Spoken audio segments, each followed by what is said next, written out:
Protesters have shut down college campuses across the country, creating a level of tension not seen since the Vietnam War. Ultimatums have been issued, threats of suspension and expulsion have been made, but students continue to rally in support of Palestinians.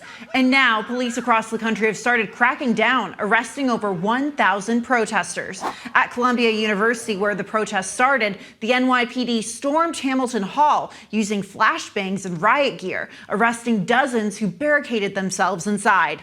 On the West Coast, violence broke out on UCLA's campus after counter-demonstrators decked out in black outfits tried to force their way through barricades put up by pro-Palestinian protesters. And in Austin, the University of Texas has seen its own demonstrations. Governor Greg Abbott quickly moved state troopers onto the campus and made waves of arrests, but students and protesters continue to stand their ground. As campus administrations struggle to handle the situation, students across the country are standing up and speaking out. Take a look. Students have been protesting for years. My tuition allows me to get on this grass. This is violent. What they did is violent. They came in here, they broke things, they smashed things, they assaulted students on their way in. I've not felt anything except love and appreciation in this environment and people who are really, really curious to learn more. We are forced to learn in an environment that is not conducive to one in which we feel welcomed or let alone safe in. As a Jewish student, I didn't feel threatened. I've never felt more anti-Semitism in my life than I have this morning from the people holding Israeli flags. We go on the lawns, or the protest leaders, they say, we have Zionists on our encampment. Push the Zionists out. Anti-Zionism is not anti-Judaism. Being anti-Zionist is not anti-Semitic. From the river to the sea calls for the annihilation of the Jewish people. That's not okay. That is not free speech. We are calling for protection of civil liberties and freedom of speech on this campus, as well as divestment. I'd like to see as an institution the ability to call out all hate speech because there's some pretty vulgar rhetoric being cast here. Joining us now from Nexstar Nation's KXAN in Austin, Texas, is Capitol Bureau reporter Monica Madden. Monica, it's so great to see you, and thank you so much for being here with us. We saw these images coming in from Austin and really campuses across the country where you saw these clashes between protesters, counter-protesters, law enforcement. I mean, was that what was on the ground in Austin? Yeah, Monday was by far the most chaotic day of protests so far at UT Austin. We had just a huge crowd of protesters, met with tons of police, whether it was state, local, or campus police. And at that point, we had 79 arrests on Monday alone. About, I believe it was around 40, maybe almost 50 of them were not even students. So we definitely saw more outside people coming to the campus to join these protests. There were flashbangs. Police were using pepper spray to try and disperse the crowd. They had set up tents and were linking arms, trying to almost resist getting arrested. And that created even more of this clash and back and forth between police and protesters. But obviously, police still grabbing some of those students. At some point, you would see them being pushed to the ground as they were resisting the arrest. So it was just a lot of this back and forth, very chaotic situation. But all of that really dissipated by yesterday, by Tuesday, Julia. Yesterday was the calmest we have seen it. Small group, about 100, maybe 150 demonstrators. They were just sitting around on that same South Lawn where you've seen all of those images coming from. They had a pizza party. They were reading scripts, if you will, or it was packets about the Israel-Palestine conflict. They had speakers, and it was really calm, minimal chanting, lower police presence, I think because we had a smaller group of demonstrators. So, one might speculate that a lot of the chaos that we saw on Monday, especially with all the arrests and how many law enforcement officers were there, might have discouraged that crowd from coming back and returning. Definitely, they were unable to set up tents in a permanent basis like we've been seeing over at Columbia, for example. So, Monica, on Monday, we saw that wave of arrests in Austin, and then we've seen arrests, as close as, this morning or earlier on Thursday in New York, and then, of course, at UCLA. Do you think these protests, not only in Texas, but across the country, or I should say the arrests in Texas and across the country, are they really riling up the students? I think it's a little bit of a mix, Julia. For some students, the arrests might have been a deterrent. We definitely saw, as I mentioned, the protest yesterday was really, really calm and didn't get out of control. There were no clashes between police and students. Maybe that's attributable to the sheer volume of arrests that we saw on Monday at UT. 79 were arrested. A lot of these students, they have their entire lives ahead of them. So, who knows if the charges will be dropped. They don't know that in the moment. So I can see that being a deterrent. But for others, we did see when police first came to the scene last Wednesday, the very first day of demonstrations at UT, it almost then emboldened students to, I would say it certainly made the situation more tense and escalated the situation when they were met with officers in riot gear. It attracted more bystanders. It kind of created for some this attitude of anti-police. And I think that is where we saw a little bit more of that active clash between some of the protesters and the law enforcement officers last Wednesday, continuing, of course, to protest on Monday. But it died down on Tuesday. So I think it's a different story for each individual. You've been hearing these calls across the country from these pro-Palestinian student protesters for their respective universities to divest from companies that have ties to the Israeli government or the Israeli military. What are the student protesters at UT Austin in particular demanding, and are there any companies they're targeting? They haven't named any companies in particular, Julia, but they are calling for UT to divest from weapons manufacturing companies. So that's one of their specific calls that they have really been focusing on. A lot of them say that they want the university to divest from Israeli companies, but there's not any evidence that that is a thing, if you will. They're also calling for the county to drop all charges. They want amnesty for all of the protesters who have been arrested. And lastly, these student protesters are really upset with how the university has handled this from the get-go, like I alluded to when they were met with police in riot gear before things even really got out of control last Wednesday. So they are calling for President Jay Hartzell of UT to resign as well. Well, on that note, what's the latest from campus leadership? We saw their initial response, but as we get, more into these protests, what's leadership doing? Yesterday, I was trying to figure out what the game plan was in case things did get out of hand, which they did not yesterday. But university leaders said they wouldn't comment specifically on their police tactics and protocol for how university police are handling things. That said, university leaders have said they are in constant communication with the Texas Department of Public Safety, which is your state troopers, for example. And the university and the Department of Public Safety has said that they are on standby, if you will, ready to assist as needed if the university calls upon state troopers to get on scene and respond to any of these potential more protests that might pop up, Julia. You mentioned UT Texas President Jay Hartzell, but we know that him and Governor Greg Abbott have both faced backlash for quickly cracking down on the student protests. How have faculty and students looking on at these protests and the response to the protests, how have they reacted?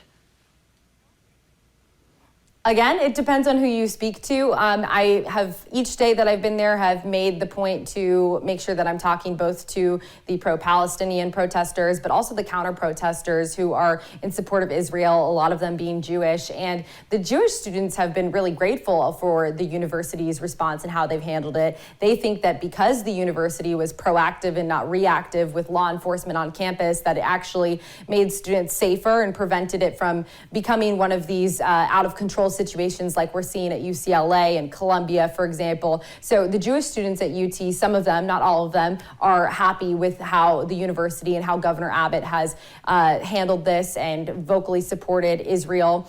On the other hand, though, a lot of the pro-Palestinian protesters, students, and I verified a lot of their student status when I was talking to them, they are really upset with how this has been handled. They thought that it was premature to send DPS state troopers in riot gear last week before anything even was out of control. They all said their plans were to have a peaceful protest and exercise their First Amendment rights. So they feel it was hypocritical of leadership in the university to go ahead and send that force of police before things got out of control, especially because Texas is a state that has, been proud of its support of students and their rights to protest. 4 years ago, Governor Greg Abbott passed a law protecting free speech on Texas state college campuses. So some of these protesters feel it's hypocritical, and they feel it is because of what they are protesting. So again, mixed bag depending on who we speak to on campus.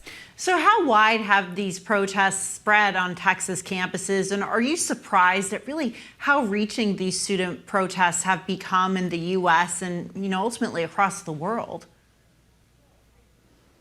As far as in Texas, UT Austin has been the largest one. We've seen some smaller protests, not though this consistent daily demonstrations like what we've been seeing at UT. We saw some at the University of Texas in Dallas.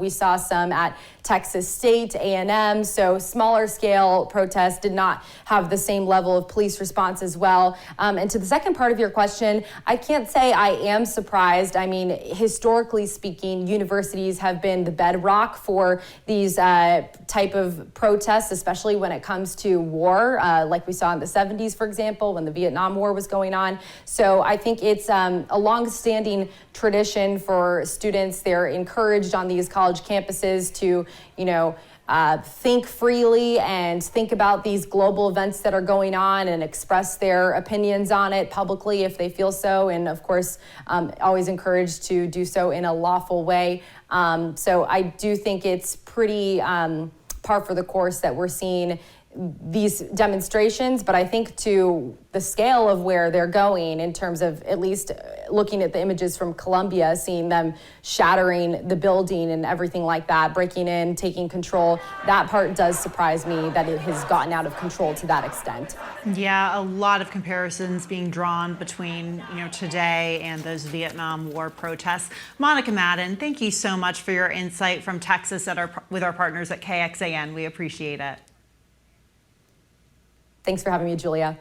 Most universities have said they support freedom of speech and will allow campus protests, but they say the encampments violate school policy. This past week, dozens more were arrested at college campuses, cracking down on those encampments, including Columbia University and Northeastern, where close to 100 people were detained. Joining us now is constitutional law expert and criminal defense and civil rights lawyer, Robert McWhirter. Robert, thank you so much for joining us. How much protection do these students protesting have under the First Amendment? Well, those who are in public universities have the same First Amendment protections as anybody else in any other situation. That's because the public universities are an arm of government, and therefore the Constitution directly applies to them. Now, they can still be restricted in their speech by time, place, and manner, and they can't do things that kind of impinge upon the main purpose of the university. But they have pretty broad free speech rights as long as it's speech. Now, that maybe does not include camping out on the university green, but they have that. Now, the students in private universities, on the other hand, do not have as broad a protection of speech. They do if they walk off campus. But when they're on campus, private universities are just private companies, and they have the right to define a little bit more restrictions on their grounds than, for instance, public universities do. So, Robert, what rights do students ultimately have to protest? I know that there's the difference between the public and private campus, but, what exactly can they do? Well, look, in America, you can say whatever you want, but you're not always protected from the consequences of what you say. Government cannot infringe on your rights of free speech, and it cannot give you a prior restraint on what you want to say. That's why there's the distinction between public universities and private universities. Now, these students are free to voice their opinions. That does not necessarily mean that they are free to just camp out on university property and affect the educational mission of the campus. In other words, if they're blocking entrances to classrooms or buildings, the First Amendment won't necessarily protect that. But it certainly will protect them being able to stand and speak and say what their mind is in their position. It just doesn't necessarily protect a camping ground, because that's more action, that's not speech. Yeah, and I want to get to that. I mean, how it's impacting people outside of these protesters. But one other aspect of this is the fact that both sides have accused each other of hate speech. How is hate speech defined, and really how difficult is it to prove that hate speech has taken place? Because we're hearing it from both sides. And, I guess we're not necessarily seeing firsthand every single incident that's being reported. Yeah, and you get a lot of people saying this was said about me. Look, there is no clear single definition of hate speech. And different countries define hate speech in different ways. For instance, in West Germany, it's considered hate speech to deny that the Holocaust occurred. Well, here we have much broader range of speech. And the Supreme Court, as late as 2011, in Snyder versus Phillips, for instance, said that, hey, you have great freedom to say things. There really is no such thing as hate speech, because that's just speech, and speech is protected by the Constitution. That given case was, if you remember, the Hillsborough Baptist Church were outside kind of making a demonstration in the funeral of that young man, Shepherd, who had been killed because he was gay. And they were saying horrible things about God hates homosexuals and things like that at his funeral. Well, that is something that the government cannot prevent. Yeah. That's protected speech. As ugly as it was, it's protected. Now, that doesn't mean that they can go on somebody's private property and do that, or at a private university. It also doesn't mean that they're protected from the consequences. So, for instance, let's say you go to a rally where you're espousing neo-Nazism and you decide to come back to work on Monday and your employer fires you. Well, your employer has every right to do so. You don't have a First Amendment right to do that. Now, if your employer is the federal government or a state government, well, then maybe they're restricted because there the government is impinging the right to free speech. But an individual doesn't necessarily have to follow that. I can fire my employees for whatever reason, as long as they don't have in their contract that I have the right to go attend neo-Nazi rallies or something like that. Then the employer has every right to fire that employee, and the First Amendment has nothing to say about it. What I always say in other terms, you have a broad First Amendment right, you have freedom to speak your mind, but that doesn't protect you from everybody thinking you're a jerk because of what you say. I've seen so many comparisons of 2024 to 1968 for a number of reasons. But most recently, we've heard a lot about the parallels between today's Gaza protests and the Vietnam War protests on college campuses in the 60s. Do you see that parallel? And do you think those campus protests in the late 60s set any sort of precedent for what we're seeing now?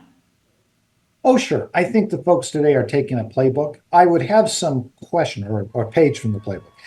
I would have some question. A large percentage of the people who are being arrested on campuses now are actually not students. And I think in the 1960s, they predominantly were actually students at those universities.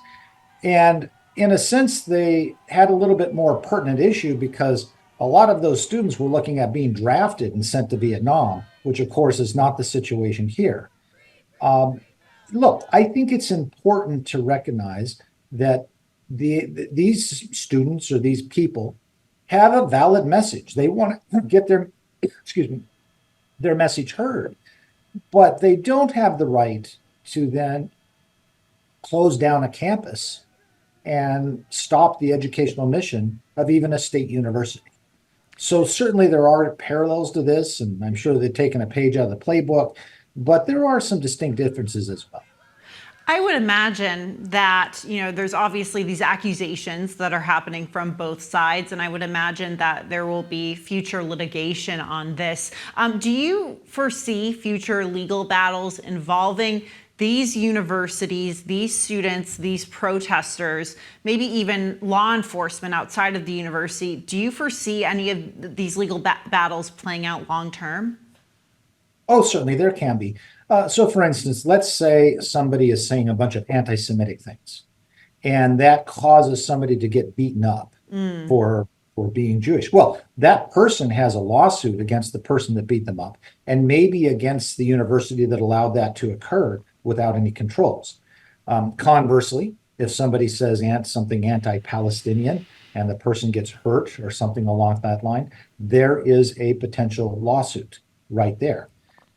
If the police engage and close these down in a way that is excessive use of force, well, there's a potential lawsuit against the police and the universities there, against the states and the private universities as well, in terms of the way they conduct this. I think they're being very careful not to, but there could always be potential lawsuits. There will be a lawsuit to test the boundaries of free speech. And a lot of these protesters, be they students or not, are going to try to go to the federal courts and say, look, what I was doing was allowed under the First Amendment, and the Supreme Court will have an opportunity to redefine the boundaries of free speech again in a different context. This stuff happens perennial, and that's a good thing for democracy. We want these questions always being asked, and we want the right to free speech affirmed with its definitions and its limitations. So you see this going as far up as the Supreme Court? Well, sure, if the Supreme Court will take it. It'll certainly go through the federal courts, the local district court, and then the circuit courts of appeals. People are going to want to use this as a test case. Right. Now, one of the things I always say is, I'm pretty much a free speech absolutist, but my right of free speech doesn't give me the right to go at 3 o'clock in the morning outside of your house with a bullhorn, even if I'm standing on a public street, and start yelling at the top of my voice some political issue. I don't have that right. I get arrested for being a public nuisance. That's not going to the content of my speech. That's going to my behavior of being outside of your house or apartment at 3 in the morning, yelling something in a bullhorn, which wakes the entire neighborhood up. Okay, that is not protected conduct. Now, what I say may be protected speech. I'm just not allowed to give it at 3 o'clock in the morning in front of your house. So that's kind of one of the distinctions to keep in mind here. Right. And I want to touch on a point you made earlier. Since the protests have started, many Jewish students have left campus, while some schools have canceled classes. We know that the House is set to vote on a bill that would redefine anti-Semitism. Could this give universities more power to crack down on protesters, specifically when it comes to protesting involving Israel? Well, sure it could. But see, this is where you're going to get the court case. Sure, Congress can pass a bill that says you're not supposed to say something, but that's exactly why you go to the federal courts to see if that'll pass the First Amendment. You have the right in America to say terrible things. You have the right to be a racist, bigoted, sexist, anti-Semitic, anti-Palestinian, neo-crazy, communist, fascist, if you wish to. You can say all those things. So to pass a bill to say that you can't say certain things is really kind of anathema to the Constitution itself. And if you follow the precedent that the Supreme Court has set, the federal courts will say that those statutes are unconstitutional. You can define anti-Semitism as almost anything you want, and I think anti-Semitism is horrible, and it's got a horrible history in Western civilization and what that has led to. And of course, we all know about that. But that doesn't mean you give government the power to start restricting speech. At least that's the theory of our Constitution. Justice Oliver Wendell Holmes Jr., the great Supreme Court justice, talked about the marketplace of ideas. And at least the theory of our Constitution is that in a free and open debate, the best ideas will eventually come forward. That's a challenged idea with the age of the internet, Facebook and Twitters and Truth Social and all this stuff. But at least that's the theory of our Constitution for now. And that's what we have to hope in. Well, Robert McWhirter, thank you so much for your expertise on this. I mean, there seems to be no end in sight here. We're really in uncharted territory, so we appreciate you helping us break it down. My great pleasure. It may seem like an eternity away, but it's almost 180 days until the 2024 presidential election. Former President Trump, who is still facing 3 indictments and currently sitting on trial in New York for hush money payments, is using the courthouse as his own podium, launching attacks on judges, district attorneys, and President Biden. It's a disgrace to New York And just like Engoron is a disgrace to New York, we won that case because we won it on statute of limitations, and he turned down the appellate division. He's a corrupt judge, and this judge is terrible, and Kaplan is terrible. They have me sitting here for a Biden trial. It's a Biden trial.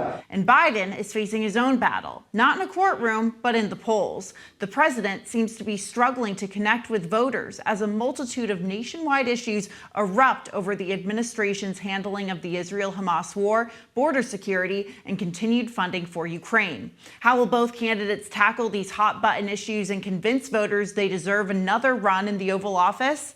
It's time to go on the record with Scott Tranter, Director of Data Science from Decision Desk HQ. Scott, President Biden took a rare shot at former President Trump over his legal issues at the White House Correspondents' Dinner. Are we seeing a shift in Biden's strategy, and does this mean he will make more attacks on Trump's legal woes?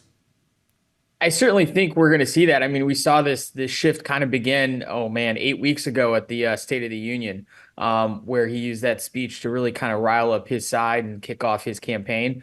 We'll see how it kind of plays out. You know, the polls were looking good for Biden the last couple of weeks, and now Trump's made a comeback in some of these swing states. So I think, you know, we're seeing a kickoff of these two candidates starting to go directly at each other. You know, moving to Capitol Hill, the House is back this week, which really means all eyes are on Congresswoman Marjorie Taylor Greene, who posted on social media that Speaker Mike Johnson's days as Speaker are numbered. You know, Scott, is she going to follow through on her threat to oust Johnson, or is this eventually going to die down? You know, that's the big question. She's filed it, so theoretically she can call it. Since she's filed it, she's gotten some public support with statements from representatives like Thomas Massey. If they hold their support, she's got enough to force the motion to vacate. We'll see. I think it's very hard to predict what Marjorie Taylor Greene's going to do. It's clearly, you know, the way she did it the first time, it was to gain leverage. So I wouldn't be surprised to see this play out a little longer. And I wouldn't be surprised that a few hours from now she files it and we're watching a big marathon vote on the House floor. I could see it go either way. Yeah, she's received support from Thomas Massey and Paul Gosar. And, you know, staying with the House Republican Conference, Matt Gaetz, the congressman from Florida, is facing a last-minute primary challenger, former naval aviator Aaron Dimmock, who filed to run as a Republican in Gaetz' district. What do we know about Dimmock so far? Not a lot, only what the Oppo research has already dropped, right? Like these campaigns, they started early. There was an article in the Daily Caller that came out just yesterday talking about how he's had social media posts supporting DEI and some things around immigration, and that may not play well in a Republican primary. You know, certainly Matt Gaetz is worried about it, but, you know, the Panhandle is a very Republican area. They like Matt Gaetz. We'll see how it pans out. Absolutely. And moving to the situation continuing in New York City, protesters took over a building on Columbia University's campus this week after being issued an ultimatum: disperse or face suspension. And a group of 21 House Democrats called on Columbia University's board to end the encampment on campus or resign. Scott, how are these student protests across the country over the Israel-Gaza war further dividing the Democratic Party? Well, it gives them something to respond to. It's interesting. When you look at the polling, the average voter, even the ones who have children in college, like, they kind of think this is stupid. You know, they have some opinions about it, but this is largely doesn't even come near as important as the economy or immigration or anything like that. But what does force, you know, Democrat elected members of Congress and the Senate do is to comment on it and take a position, and they're clearly divided on it, and it's eating up the news cycle. So it's not a good thing for them to be talking about, because it's a no-win situation, and all the news reports just look like it's chaos, and people are wondering what's going on. You know, moving to Texas, Texas Attorney General Ken Paxton just filed a lawsuit over the Biden administration's Title IX rule that expands transgender student protections. Recently, Florida Governor Ron DeSantis slammed the announcement, vowing to fight. You know, Scott, will this boil over into the national spotlight and become a major campaign issue? It seems like this issue, along with the student protests over the Israel-Gaza war, are the two key cultural issues at this time. They certainly are. It's interesting. You mentioned Florida and Texas. It's an issue in the West Virginia governor primary race, probably a race not a lot of people are paying attention to. It's an issue in local school districts around the country, especially up in Wisconsin, Pennsylvania, where we recently saw some local elections around this. I certainly see it playing a role either in ballot initiatives, local school board, local mayor, local governor elections, and I don't see a way where it isn't brought up nationally, and you can see Donald Trump or Joe Biden taking opposing positions on this and really making it an issue, even though it's primarily it's a gubernatorial, it's a local school board issue, it's a local issue at that. But it is salient.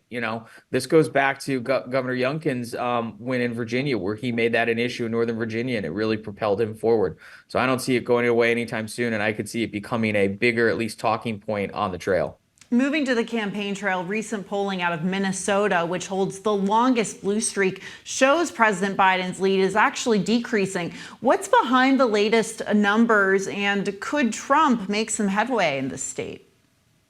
Well, it's interesting. I was actually born in Minnesota, and it's one of those states that no one thinks about. It is the Pino Multe flyover state. And to your point, it's always voted Democratic. What I think the numbers are moving, at least what some of the polling shows, is Donald Trump has started to appeal to more of the blue collar workers, more of the non-frequent voters, things like that. Minnesota has a lot of those. Historically, those have been Democratic votes, but those are a segment of voters that are moving more and more towards Donald Trump. And the Trump campaign has said that they are spending money and they're going to spend some time there. So we'll see what happens as that goes forward. I still tend to think Minnesota will be a Joe Biden state at the end of the day, but Donald Trump has managed to put Michigan in play too. So we'll see where it all ends up. Yeah, Minnesota also home to one of those uncommitted votes over the Israel-Gaza war. Moving on to North Carolina, Biden is digging into Trump's lead in the state and is making a stop in Wilmington, where his campaign rival was forced to cancel an event in the city just over a week ago. Trump only won by 1.3% in 2020, but could this push turn North Carolina blue in November?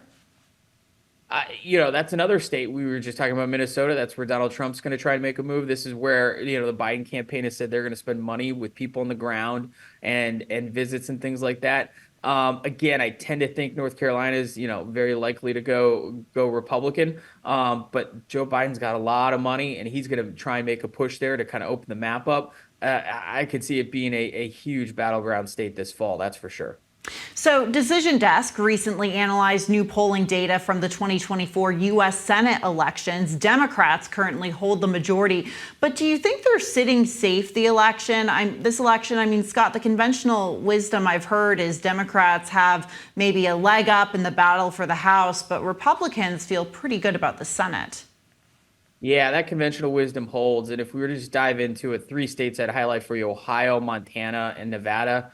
If the Republicans win keep the seats that they currently have, and then they win seats in Ohio and Montana, they win the Senate.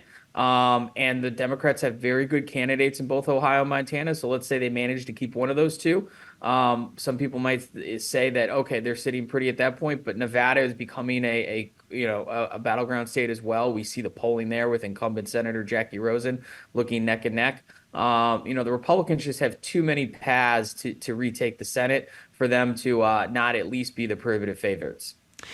Sticking with polling, a new Emerson College national poll shows Trump leading Biden in key swing states, including Georgia, Michigan, and Pennsylvania. Now, that's within the margin of error. But what's behind Trump's very narrow lead? This has got to be making the Biden campaign nervous. It is. We see a string of, these Emerson polls, YouGov, CBS battleground polls. The polling averages for Donald Trump in the battleground states have held pretty steady. Now, to your point, within the margin of error, but, he's on the right side of margin of error, at least from his point of view. So, yes, those are very nervous. And it's interesting. It's in contrast to the fact that over the last 4 to 5 weeks, nationally, Joe Biden has closed the gap on Donald Trump. Now, we don't elect our president via the national popular vote.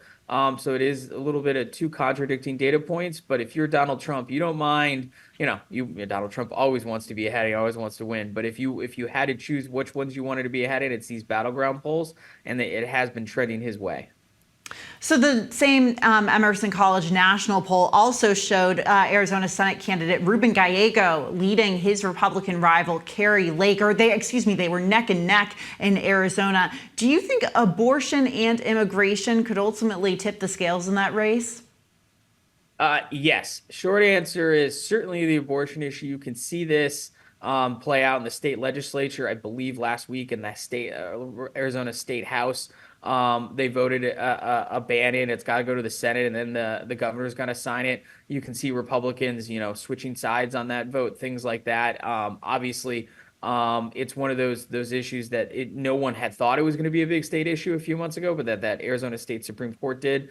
And it is dominating the headlines, not only in Arizona, but nationally. And both candidates are going after. And then Arizona is also an immigration state. And we know nationally immigration is a top 2 issue, and it certainly has been in Arizona. So yes, this race is going to be decided on those 2 issues. And you can also see it in how these candidates are talking on the trail. Both of them, that's pretty much all they're talking about.